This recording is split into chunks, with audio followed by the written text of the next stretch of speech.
to the three-day international conference exploring moral interfaces, private worlds and public systems organized by the English and Foreign Languages University, Hyderabad. Over the next 3 days, this conference will witness the coming together of several scholars and ideas. The brief schedule of the conference is as follows. Today, after the inaugural ceremony, we will have the keynote address by Professor Jyotsna Kapoor, followed by 2 sessions. Session 1 will be Philosophical Hermeneutics and Question of Privacy. Session 2 will be Home and the Street or World. Day 2 will include the keynote address by Mr. Poranjoy Guho Thakurata, plenary sessions by Dr. Meena T. Pillai and Professor Crystal R. Devadasan, and 3 other paper presentation sessions. The first of these sessions will be titled Ethical Discourses in Humanities and Social Sciences, followed by 2 other sessions, Civil Society and Public Order, I, Me, Myself and Others, and Depiction of Public or Private Space in Popular Culture. Day 2 will end with a banquet dinner hosted by the Vice-Chancellor. The third and the final day of the conference will have plenary sessions by Dr. Nandini Parsram and Professor M.A. Sridhar. We will also have 2 sessions, the first, Private Self and Public Persona, while the second, Privacy in the Public Domain of Internet and Telecommunication. This day will also have a panel discussion titled Interrogating Privacy, Deconstructing the Public. The conference will conclude with a short closing ceremony. Now, we would like to call on stage the Vice-Chancellor of EFLU, Professor Sunaina Singh.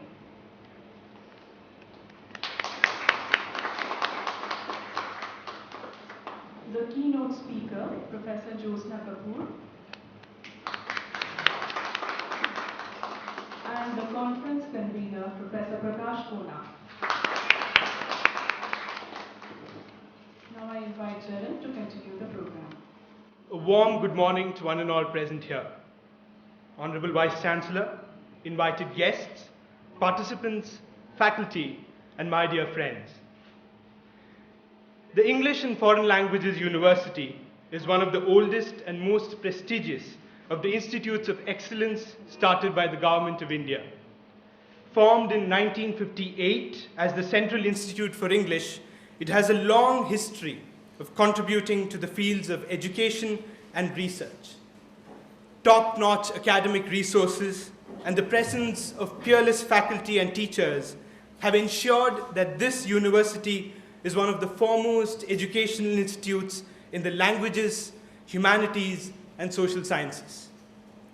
This international conference, exploring moral interfaces, private worlds, and public systems, is a part of the many programs of the university that seeks to push at the boundaries of academic research and learning. The conflicts between the private and the public is a debate that has become increasingly important in modern times. The intrusive nature of modern technology, the pervasiveness of the internet, the easy access to private data, proliferation of state surveillance, and concerns about security have added different dimensions to this debate. Interestingly, though, unlike the West, where privacy concerns are treated with great importance, as evidenced by the recent EU directives on the right to be forgotten, this debate does not seem to have made a similar impact on Indian society. This conference seeks to address this concern among many others as it delves into the many complexities of this issue. Instead of addressing this problem purely from a legal, sociological, and philosophical standpoint, we hope that discussions will include works from art, literature, theater, and popular culture, in addition to conceptual and theoretical frameworks. It is my pleasure to welcome all of you to this event. The organizers of this conference owe a debt of gratitude to our Honorable Vice-Chancellor, Professor Sunaina Singh. She has actively promoted several academic and extracurricular activities on the campus and has ensured that the campus remains vibrant. Her support for the conference was a source of encouragement for the entire team. It is my honor, Madam, to welcome you to this event.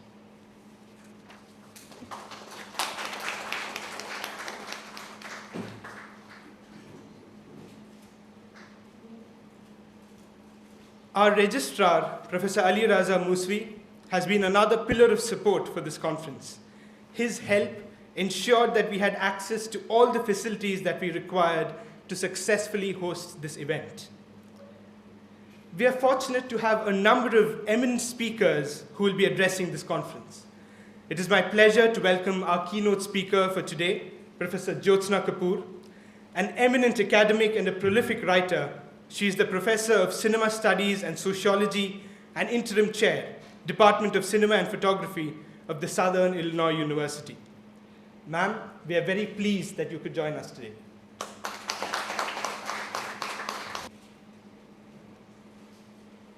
I would also like to welcome our other important speakers, Associate Professor in the Department of Social Science and Faculty of Liberal Arts and Professional Studies, Center for Research on Latin America and the Caribbean, York University, and Dr. Meena T. Pillai, Director, Center for Cultural Studies and Associate Professor, Institute of English at the University of Kerala. We are very fortunate to have the both of them with here today.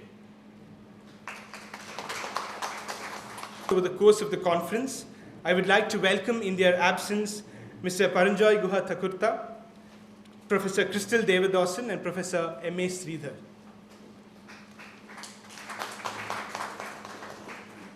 Welcome Professor Prakash Kona, the convener of this conference. This conference is truly a fruit of his labors.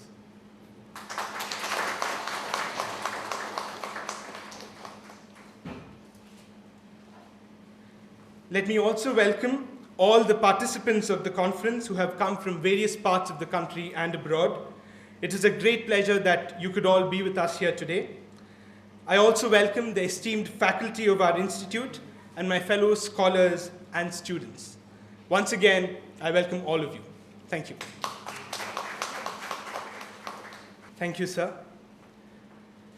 An acclaimed professor of English and an illustrious administrator holding several key positions, our Vice-Chancellor, Professor Sunaina Singh, presents a rare blend of excellence in academics and administration. Before being appointed as the Vice-Chancellor of our university in 2012, she has served as the chairperson of the Department of English, Osmania University, and from 2009 to 2011 as the president of the Shastri Indo-Canadian Institute. Among the many awards that she has received, special mention should be made of the Postdoctoral Faculty Award from the Department of Foreign Affairs Ministry, Canada, in 2005, and the India Studies National Chair at the Shanghai University, China. Professor Sunaina Singh was conferred the prestigious Chanakya Award for Excellence in Good Governance by the Public Relations Council of India in February 2014, and the Award for Outstanding Contribution to Education by the World Education Congress in June 2014. Currently a member designate of several distinguished national and international academic committees, Professor Singh is involved in the challenging task of restructuring and reformulating the university pedagogical systems.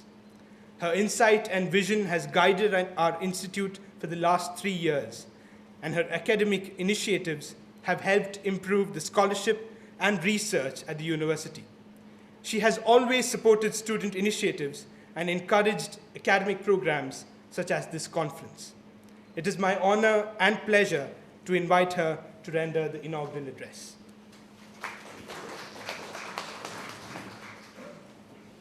My dear faculty, distinguished delegates, the research scholars who've come to present papers, the research scholars here, the volunteers, the non-teaching, the support system for this conference, namaskar and good morning. I must begin by complimenting Professor Syed Saeed and Professor Kona Prakash for a very invigorating and I think a conference title that challenges everybody to think. And I think I've been trying to I was trying to look at myself because I've been governing for a little while and I know the challenges. So private and public spaces or systems, moral interfaces. Wonderful. I thought that's a title that needs to be, that's an area that needs to be explored. And before I begin, I must compliment I'm told this is our student who has designed this. Can you please identify yourself? My compliments. Wonderful job. You know, I think everybody must give her yeah. Just look at the creativity involved, and I think you look at the word exploring, and that's where she's branching out. And those are the students, I presume. Those are the scholars, I presume. Yeah. So I think wonderful. Compliments to you again. Now let's look at this area, and when I'm going to leave you with some ideas here, but let me begin by saying that I speak from a space of being a woman. I speak from a space of being a woman administrator. I also speak from a space of being an administrator representing the government of India. Yeah? So the public space, I'm going to look at it or probably explore or leave some ideas for you to perhaps debate in the next few days. Private systems or spaces. I was wondering, is there a private or personal space any longer? I don't know. I think there's too much intrusion there. You know, it was Gabriel Garcia Marquez who had said that every individual has 3 spaces: public, private, and secret. That's what he said: public, private, and secret. I don't know about the secret. Public and private, I think, is something that, you know, these are not just opaque, blurring, I would say. I wonder if there is a distinction between the two, because we live in an age and time where too much of intrusive politics, drives not just administration, but even an individual life. Now, when we look at the moral interfaces, you know, one of the things I was wondering, is our moral fiber weakening? That's another area that you need to look at. When I look at your booklet presented to us, the diverse areas you would be debating and discussing, I'm amazed at that, because I think you, starting with hermeneutics and moving all the way to cinema, to media, to what have you, because every area I think is explored, well conceived. My congratulations again to the organizers on this. You know, when you look at the private and the public spaces, when I said that, I wonder if there is a personal space. What do I mean by that? If there's too much intrusion, not just intrusion, I think there is intolerance, there's invective attitude into the public domain, particularly where governance is concerned. I think I'm not going to restrict it to the institutional governance. You take any governance across the country, across the world, you know, accountability, according to me, is a reasonable expectation. It should be there. So transparency and accountability must be there. Having said that, should there be demands on governance? You know, if there are demands, are they logical? Are they practical? Are they in some way allowing for the governance to move forward in a progressive manner? Or is it a hindrance? Is it again an intolerant attitude? Now there's a very thin line, very thin balance that one needs to maintain. You know, when we talk about criticism, what kind of criticism are we talking about? Are we talking about creative criticism, constructive criticism? Are we talking about exchange of ideas, a space for debate?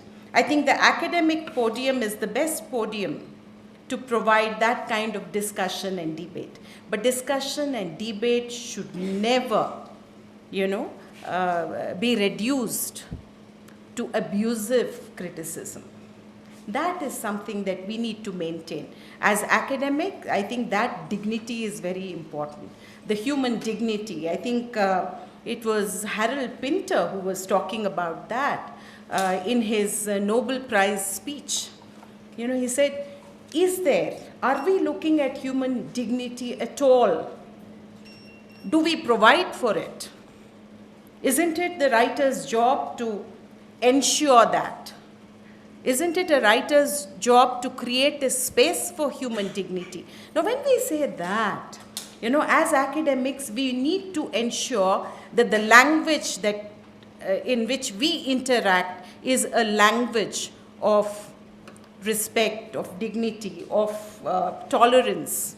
So let's do that. And when we look at some of the spaces and the sectors which are being taken over by the negative elements, I think it is the academics, it's the educated youngsters, it's the research scholars who can give a fitting response to that. Now, I would like to bring to your notice something that I was reading somewhere, and it struck me as a very appropriate. I was searching my mind last night where I had read it. But there's a study by Harvard University recently. It's a documented study. They've documented it. It's about the Nieman Journalism Lab, where they have pointed out to a very interesting development. You should know, because we are looking at technology. Does technology provide for any private spaces or personal spaces? I thought in that context, it's very important to look at this. You know, this particular study actually turns the government rules on its head, literally speaking. Now, on February 10, 2015, it was reported in the Harvard Journal. Now, this is about the Jewish site called Tablet. Some of us would be familiar with that. You know, who have actually said that people who post a comment need to pay for the comment. Now, this is the first time. Otherwise, technology provides for us to post anything and get away with it. Is that possible? Should it be done? Are there any moral zones? Are we crossing our limitations, our limits of the moral zone? Now, that's the question that they raised. This particular site says that, there is a difference between before I point this out, there is a difference between payment for conventional paywall mechanism. We all know about that, where the readers are charged for the content. Whereas in Tablet's case, content is free, but the posting of a comment is not. Now, the Tablet's editor, Alana Newhouse, now says that accountability in discourse, any form of discourse, is the mandate of that particular journal. It's very important for us that we are accountable to whatever we say. Is there any accountability? And therefore, they point out that there is no longer any constructive opinion or comments generated.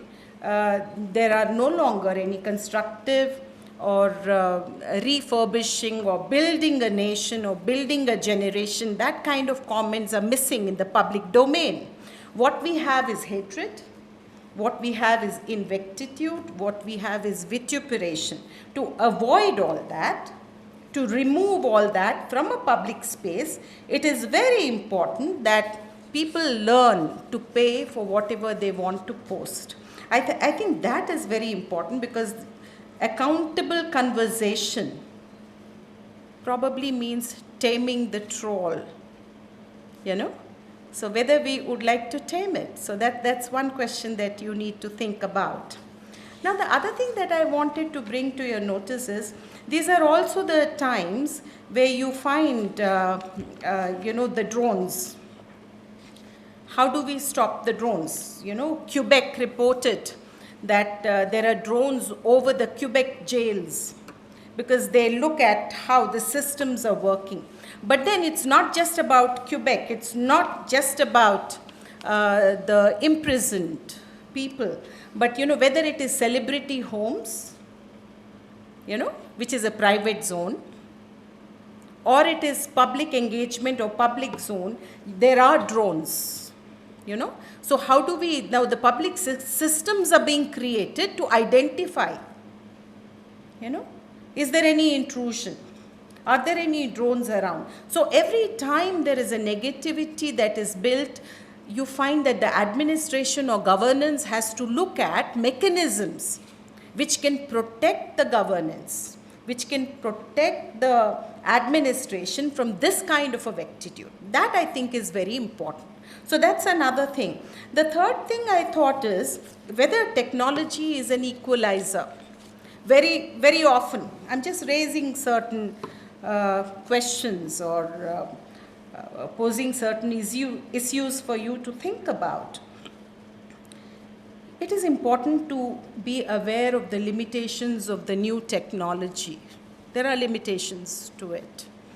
How do we deal with the limitations will depend on imagination. I think it was Albert Einstein who said, imagination is the key to research, any kind of research.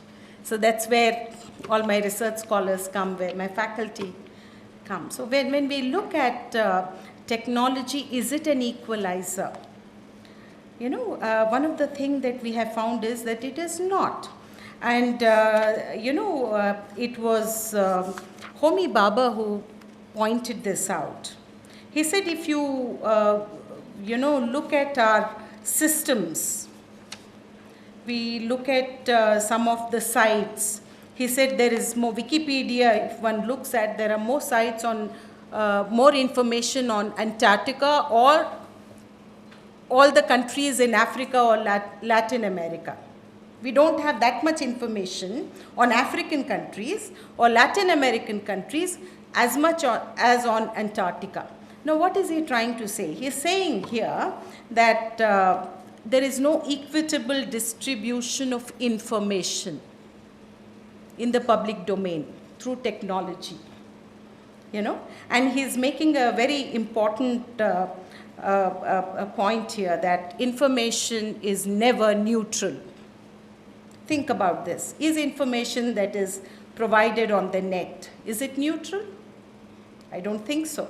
Just as history is not neutral, So one needs to think about that. And Homi Bhabha, this statement was given when he was in India. He was visiting India in 2012, and he had to stop his courses and come the middle of the session because his mother had an accident and she was unwell. And he came to Mumbai. It's around that time that he was talking about how information needs to go beyond being, personal or prejudiced. It's very important that you move away. It has to be neutral. How do we ensure that is something that we need to think about. He also said that there's one thing that we are losing when we talk about the moral fiber. I think the finest example of mankind is that mankind is supposed to be caring. Are we caring for our own people? Are we empathetic? Do we think about our people around? Or all structures are created or criticized by prejudices, That's something that one needs to think about. The structure of criticism that comes, is it driven by personal motivation? And what is that motivation? Now, when we look at motivation again, when we talk about moral fiber, I was just telling somebody yesterday, what motivates me? One of the press guy asked me, this is not an easy place. You took up the position. What motivates you? It was a long time ago. But I remember answering him, and my answer was very simple. My sincerity, my commitment motivates me. So our commitment to governance, what kind of governance? Is it a governance of honesty? Is it a governance driven towards justice for all and not selective justice? You know, this word injustice, I think, is more abused than any other word. Anybody and everybody wants to think that there is injustice. You take a closer look, there is no injustice very often. You know, may not be, not to a large extent. There are cases of instances. You know, if you look at the public systems, probably there are. You know, but when people claim, individuals claim from a personal zone, then we need to take another look. We need to address the injustice, but before we do that, we need to ensure whether there is. You know, so it's very easy to talk about it. So what motivates us should be our honesty towards what we do. And do we bring courage and conviction to the position is important. Because courage is not just about taking certain decisions, but backing that decision with your own conviction, holding on to it, so that there is justice that is ensured. Now, all that is possible only when there is a support system available. It's not possible for any one individual to accomplish anything in governance structures, in public systems. You know, leadership needs to be provided, but that leadership comes only when there is support system provided. And I think that support system, at least here, has always been there. There are a lot of good people around, a lot of highly motivated people around. You know, so good governance is all about that. Not just at the institutional level. You look at the country, the nation, or at international levels. Whenever you find that people have succeeded in governance, it's because there have been support systems. There are people who think alike, people who are constructive, who have the well-being of the nation at the back of their mind. And that is how we are able to grow. I always give an example of Japan. It literally, you know, grew out of a phoenix kind of a state. And why is it that we never celebrate the rise of a nation?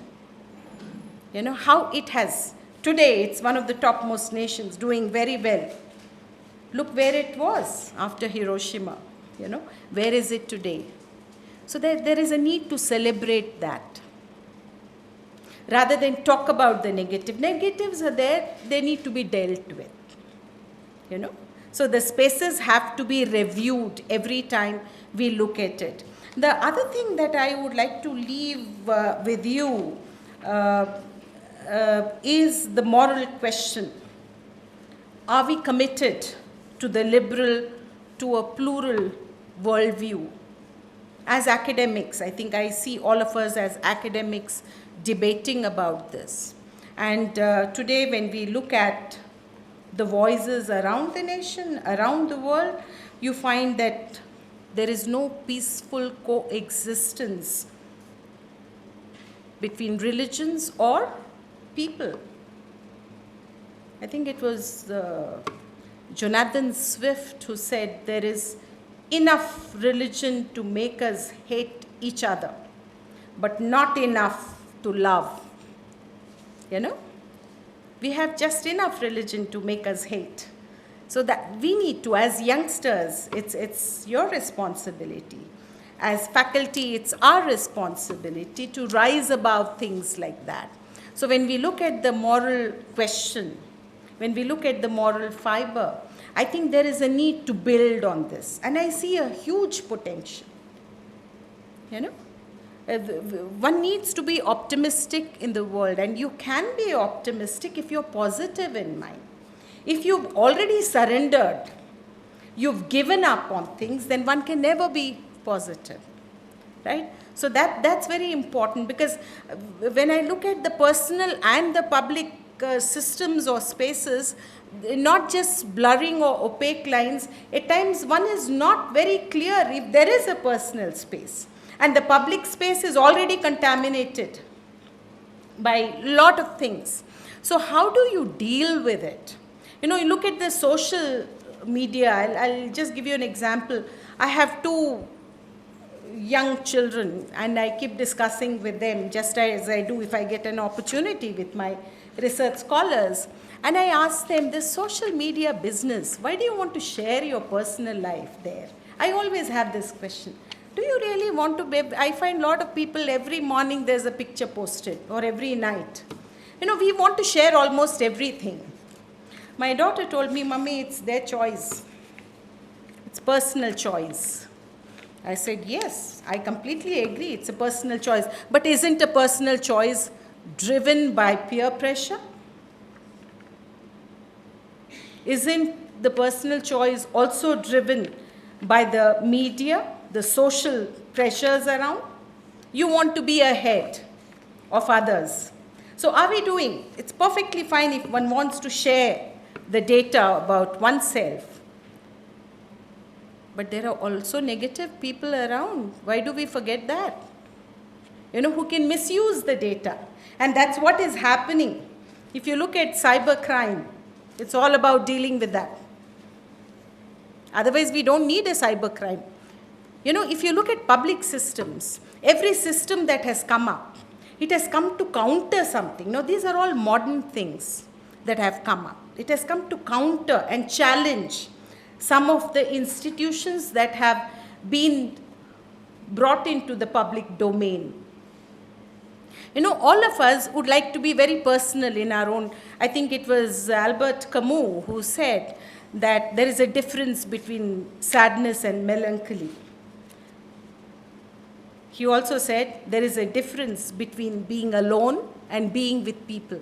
I think every individual deserves to take a walk by himself. And not to walk in spring, not necessary, he said, that it has to be a romantic walk, it has to be in spring. Take a walk, maybe a melancholy walk. You need that to connect with yourself. So I think instead of connecting with others, we are all the time exercised about projecting a certain image, connecting with others. I think it's time to look at ourselves, connect with ourselves, spend some time with ourselves. So on that note, with few sprinkling of ideas there, I hope they're worth a look. I leave that for you to decide and think about.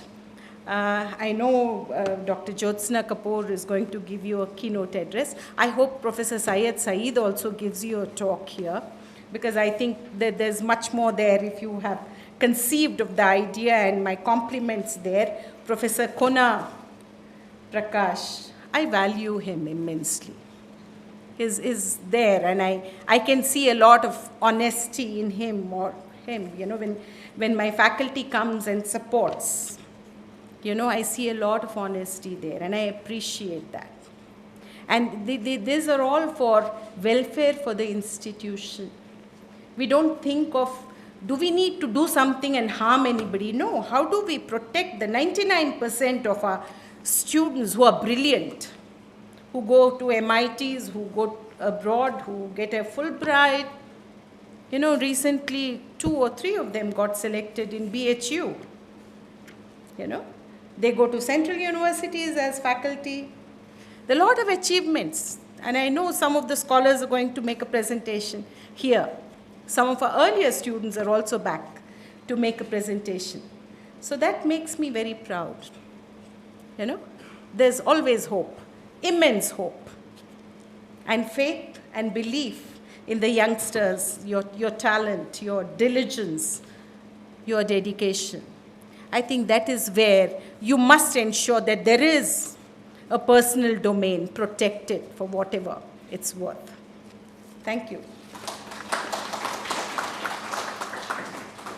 Thank you, Madam, for your enlightening and thoughtful insights on private worlds and public systems.